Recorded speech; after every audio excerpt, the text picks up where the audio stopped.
मैं हूँ आपकी सुचिता मैम और आप सभी कैसे हैं? आई होप आप लोग अच्छे होंगे। जैसा कि आप सभी को पता है कि सुचिता 5 पॉइंट आप सभी के लिए 6, 7, 8 क्लासेस के साइंस की वीडियोस लेकर आता है।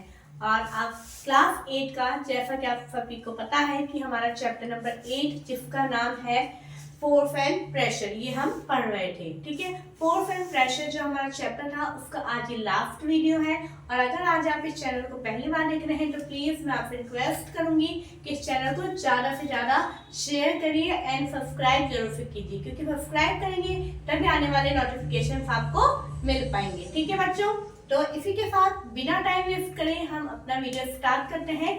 आज का हमारा टॉपिक है pressure exerted by liquids and gases. Okay, pressure topic हम ऑलरेडी देख चुके हैं कि प्रेशर क्या होता है, उसका फॉर्मूला भी हमने आराम से देख लिया था। लेकिन हमारा नेक्स्ट टॉपिक है कि जो प्रेशर है, हमने देखा था कि सॉलिड के ऊपर तो प्रेशर लगता ही है, लेकिन क्या लिक्विड और गैसेस पे भी प्रेशर एक्सर्ट करता है? तो जी हाँ, बिल्कुल करता है। उसको हम देखते हैं। देखिए, मैंने यहाँ पे पूरा एक थ्योरी नहीं लिखी, केवल डायग्राम बनाया है और डायग्राम से आपको समझाने की कोशिश कर रही हूँ।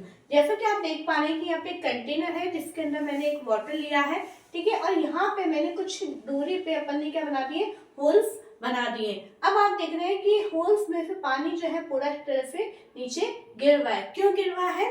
क्योंकि आप देखिए कि अगर भाई पानी तो कंटेनर के अंदर है तो पानी इसके अंदर से तो जाना ही नहीं चाहिए, लेकिन पानी जाता है। क्यों? क्योंकि लिक्विड जो है वो एक कंटेनर की वॉल्स पे क्या लगा रहा है, प्रेशर लगा रहा है। सब तरफ से इसका ये प्रेशर अप्लाई हो रहा है। अगर मैं इधर से भी होल बना लूंगी तो पानी इधर से भी बाहर निकलने लगेगा, नीचे से भी होल बना लूंगी पानी नीचे से भी बाहर निकलने लगेगा, जिसके कारण जो है ये पानी इसमें से बाहर निकलने लग जाता है। तो ये एक्सपेरिमेंट क्या शो करता है, a liquid exert pressure on the walls of the container. Okay, next आता है, ऐसे बहुत सारे एग्जांपल हैं जिसको अपन देख सकते हैं, लेकिन मैंने यहाँ पे एक एक एग्जांपल ही लिया है।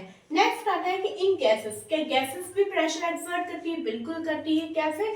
जैसे कि यहाँ पे मैंने एक बलून लिया है, ये फ्लैटेंड बलून है, मतलब बिल्कुल भी उसके अंदर अभी हवा नहीं है, लेकिन जैसे ही इस बलून के अंदर एयर हम पुश करते हैं, ठीक है, फिल करने की कोशिश करते हैं, तो क्या करती है, एयर भी इसकी जो बलून की ये जो लेयर है इसके ऊपर क्या लगा रही है, प्रेशर लगा रही है। प्रेशर लगा रही है तो क्या हो रहा है, बलून का साइज इंक्रीज हो रहा है। फिर जैसे जैसे और ज्यादा इसके अंदर एयर फिल की जा रही है तो और ज्यादा प्रेशर इसके ऊपर एक्सर्ट हो रहा है, जिसके कारण हम कह सकते हैं कि गैसेस भी प्रेशर एक्सर्ट करती है। ठीक है बच्चों, अब नेक्स्ट और लास्ट हमारा इस चैप्टर का टॉपिक है एटमॉस्फेरिक प्रेशर। एटमॉस्फेरिक प्रेशर को हम हिंदी में बोलते हैं वायुमंडलीय दबाव। ठीक है, तो इससे पहले हमें पढ़ना होगा कि एटमॉस्फेयर क्या होता है। सॉरी, एटमॉस्फेयर को हम हिंदी में बोलते हैं बच्चों वायुमंडल। क्या बोलते हैं? वायुमंडल। इट मीन्स वायु का, हमारी जो अर्थ है, देखिए जैसे कि हमारी अर्थ है, ओके, तो अर्थ के चारों तरफ क्या होता है, एक एयर का पूरा एक ब्लैंकेट टाइप में होता है। ठीक है, पूरा एक एयर का पूरा आवरण होता है इसके चारों तरफ, तो इसी को ही बोलते हैं हम वायुमंडल। एयर को हिंदी में क्या बोलते हैं? वायु। तो इसके चारों तरफ का जो एरिया होता है उसको हम बोलते हैं वायुमंडल, और इंग्लिश में हम क्या बोलते हैं, एटमॉस्फेयर। ठीक है, The air is all around us. Air हमारे चारों तरफ है। This envelope of air is known as the atmosphere. और इसी एनवेलप को, एयर के एनवेलप को हम क्या बोलते हैं, वायुमंडल बोलते हैं। ठीक है, नेक्स्ट आता है एटमॉस्फेरिक प्रेशर।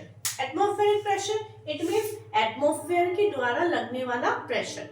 देखिए क्या है, the atmospheric air extends up to many kilometres about the surface of the earth. क्या होता है, जैसे ये हमारी अर्थ है, तो अर्थ की जो सरफेस है, अर्थ की जो सरफेस है, इससे बहुत किलोमीटर दूर तक भी हमारा क्या है, एटमॉस्फेयर है ना। तो इसके द्वारा एक प्रेशर लगता है हमारी अर्थ के ऊपर। आप समझ पा रहे हैं कि जो हमारी अर्थ की सरफेस है, क्या लिखा है, द एटमॉस्फेरिक एयर, यानी जो एटमॉस्फेयर की जो एयर है extends up to many kilometres about the surface of the earth. The pressure exerted by this air is known as atmospheric pressure। यानी जो ये हमारी अर्थ है और ये जो हमारी एयर है, इस एयर के द्वारा हमारे अर्थ के ऊपर एक प्रेशर लगता है जिसको हम बोलते हैं एटमॉस्फेरिक प्रेशर। ठीक है, अब देखिए नेक्स्ट क्या है, मैग्नीट्यूड ऑफ एटमॉस्फेरिक प्रेशर, यानी एटमॉस्फेरिक प्रेशर को हम कैसे काउंट करते हैं। हम जानते हैं प्रेशर का फॉर्मूला क्या होता है, pressure is equal to force upon area, यानी जितना ज्यादा एरिया होगा उतना प्रेशर कम होगा, और जितना ज्यादा फोर्स लगेगा, जितना ज्यादा फोर्स होगा उतना ज्यादा प्रेशर होगा। अब आप यहाँ पे देख रहे हैं कि एक यहाँ पे कंटेनर है, जैसे कि हम थोड़ा सा इसको रीड आउट कर लेते हैं। If we imagine a unique area and a very long cylinder standing on it filled with air, हम एक इमेजिन करते हैं कि जैसे कि ये हमारी अर्थ है, क्या है, ये हमारी अर्थ है। अर्थ के ऊपर हम एक, मान लो हमने इतना सा एरिया ले लिया, ठीक है, ये हमारा हो गया यूनिट एरिया। तो इस इतने से एरिया के ऊपर हमने क्या रख दिया, इस सिलेंडर को रख दिया है, ठीक है, जैसे मैंने यहाँ पे लिखा है इस सिलेंडर को रख दिया है। फिर क्या हुआ है, और इसके अंदर हमने क्या फिल कर दी है, इसके अंदर हमने एयर फिल कर दी है। Then the force of gravity on the air, ध्यान से पढ़ेगा,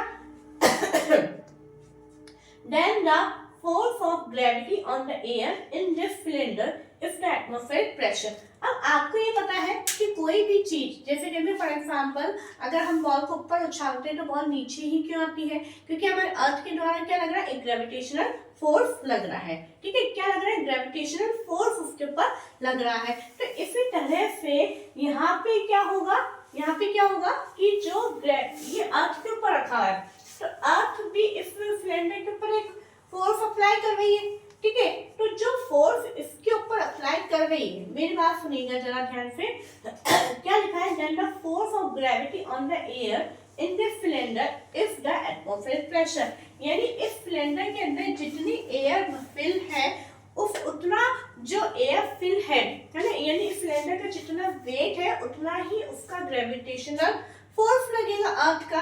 तो जितना इस अर्थ का ग्रेविटेशनल फोर्स लगेगा वही उसका क्या होगा, एटमॉस्फेरिक प्रेशर होगा। आनी बात समझ में, यानी अर्थ के ऊपर अर्थ की जितना फोर्स लगा रही है, यहाँ पे देखिए P इक्वल टू F है ना, तो अर्थ जितना फोर्स लगा रही है और वो उतना ही फोर्स क्या होगा, एटमॉस्फेरिक प्रेशर होगा, ठीक है।